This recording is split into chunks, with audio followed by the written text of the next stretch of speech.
Sarah loved quiet mornings. The house was still, sunlight streaming through the kitchen window as she sipped her coffee. It was her favorite part of the day, a rare moment of peace before life's noise took over. That's when she saw it. A thick envelope sitting on top of the stack of mail. Her name wasn't on it, just her husband's. Normally, she wouldn't snoop. But something about the bold confidential stamp made her stomach twist. She tore it open, her hands trembling before she even knew why. Inside was a real estate contract, already signed. The buyer's name was there. The price was listed. And at the bottom, in unmistakable ink, was her husband's signature. Sarah's chest tightened. Her breath caught somewhere between a gasp and a cry. This was their home. The one she bought before marriage, the one she spent years fixing up with her own hands. The kitchen where she learned to bake from scratch. The hallway with the growth chart penciled on the wall. And he had sold it. Behind her back. Her coffee went cold on the table as she reread the pages, hoping, praying, she had misunderstood. But the truth was right there in black and white. Her first instinct wasn't anger. It was heartbreak. How could the man she trusted most take away the one place in the world that felt truly hers? She sat frozen for several minutes, staring at the contract, listening to the quiet hum of the refrigerator. Suddenly, her sanctuary, her safe place, didn't feel safe at all. And in that moment, Sarah knew her life was about to change. Sarah waited until evening, the contract folded neatly on the kitchen table. Every tick of the clock felt louder than usual, every creak of the house a reminder that it might no longer be hers. When her husband walked through the door, she didn't greet him. She didn't even move. He set his keys down and frowned. What's wrong? Sarah slid the contract across the table. What is this? His face went pale, then flushed with annoyance. You weren't supposed to see that yet. Yet? Her voice cracked. You were planning to tell me after you sold our home? Before he could answer, his mother, who had been staying with them just for a few weeks, stepped into the kitchen, arms crossed. Sarah, calm down, she said flatly. This is for the best. This house is too expensive to keep, and we found a buyer willing to pay above market value. Sarah stood up, shaking. You mean you found a buyer? You went behind my back. Both of you. Her husband tried to take her hand, but she pulled away. You don't understand, he said softly. We need the money. My mom and I have been talking. Talking about my home? Sarah's voice rose, her hurt spilling over into anger. This isn't just property to me. This is where I built my life, where I put everything I had. And you decided, without me, to sell it? His jaw tightened. You're overreacting. It's just a house. That was the moment Sarah's heart broke. If he couldn't see why this mattered, if he couldn't see her in every corner of this home, maybe he never really understood her at all. Her mother-in-law's voice cut in, sharp as glass. You'll thank us one day. Sarah's eyes burned with tears, but she held her head high. No, she said quietly, I won't. She grabbed her keys and walked out the door, leaving both of them staring after her, leaving behind not just the house, but the trust that once held them together. Sarah drove aimlessly that night, headlights cutting through the dark, tears blurring her vision. She had no plan, no destination, only a deep ache in her chest and the desperate need to be anywhere but home. Eventually, she pulled into the driveway of Mrs. Thompson, the kind older neighbor who had always treated her like a daughter. Sarah had brought her fresh cookies at Christmas, shoveled her driveway after snowstorms, and shared countless cups of tea at her kitchen table. Tonight, Sarah needed that kitchen table more than ever. When Mrs. Thompson opened the door and saw Sarah's tear-streaked face, she didn't ask questions, she simply pulled her into a hug. Moments later, Sarah found herself sitting on the familiar floral chair, a steaming mug of chamomile tea warming her hands.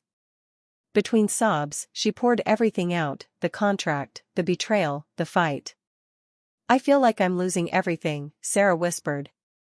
I've worked so hard for that house, for that life. And now it feels like it was never really mine. Mrs. Thompson listened quietly, her weathered hands folded on the table. Then she spoke gently. You know, after my husband passed, the bank nearly took this house. I fought for it with every ounce of strength I had, because this home, this place, is where my memories live. And in the end, my neighbors helped me through it. People I barely knew came to my side. I didn't just keep my home, I found my community. Her words sank deep into Sarah's heart. She realized this wasn't just about a building.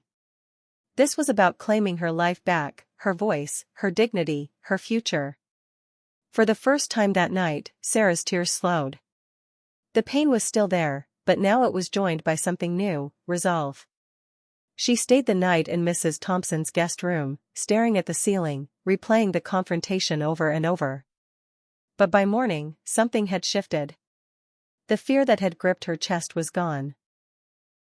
She got up, packed her small bag, and said to herself in the mirror, I'm not losing my home. Not like this. The next morning, Sarah drove straight to a lawyer's office. Her hands still trembled as she handed over the contract, explaining everything. The lawyer skimmed the papers, then looked at Sarah with calm certainty. Mrs. Taylor, he said, this house is legally yours.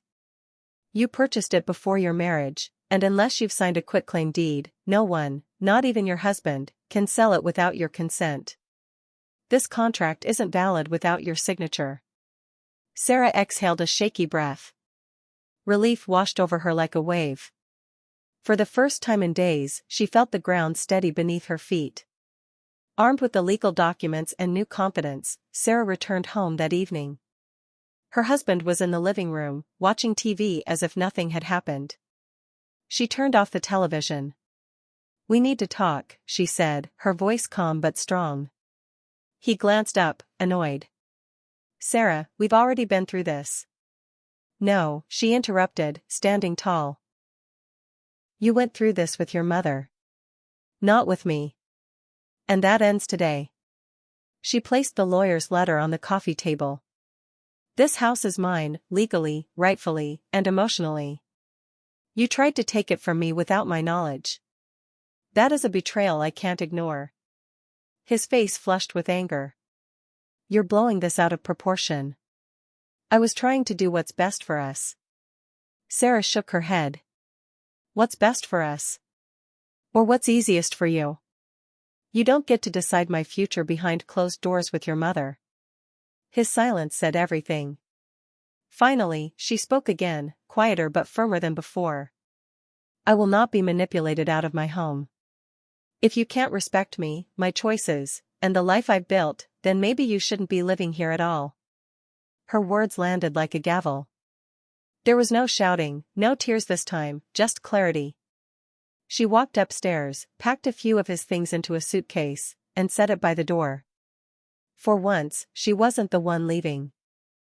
The house felt strangely quiet after her husband left. At first, the silence was heavy, a reminder of the argument, the betrayal, the love that had been broken.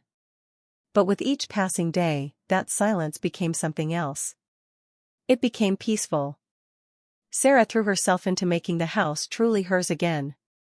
She repainted the living room, turning the dull beige walls into a warm, welcoming sage green. She moved furniture around, opened the curtains wide, and let sunlight flood every corner. But it wasn't just about changing the space, it was about reclaiming the feeling of home. One evening, Mrs. Thompson stopped by with a basket of fresh vegetables from her garden. You've done wonders with this place, she said, smiling. Sarah realized she wasn't just healing alone, she was surrounded by kindness. So she decided to pay it forward. She started hosting Sunday dinners, inviting neighbors, single parents, and anyone who needed a little company. The dining table that once felt like a battlefield was now a place of laughter, shared stories, and comfort food. When Mrs. Thompson mentioned her dream of starting a small community garden for the neighborhood, Sarah offered her backyard. Together, they planted tomatoes, peppers, and sunflowers. Soon, other neighbors joined in, and what started as a patch of soil grew into a place where people came together, to plant, to talk, to heal. Months later, Sarah stood on her porch, watching children run through the yard while neighbors chatted over lemonade. Her home, once the scene of betrayal, had become a place of connection and hope. She smiled, a soft, contented smile, and thought, "They tried to take my home from me. Instead, I turned it into something even bigger, a sanctuary, not just for me, but for everyone who needs one." And in that moment, Sarah felt lighter than she ever had before. Not just because she had saved her home, but because she had saved herself.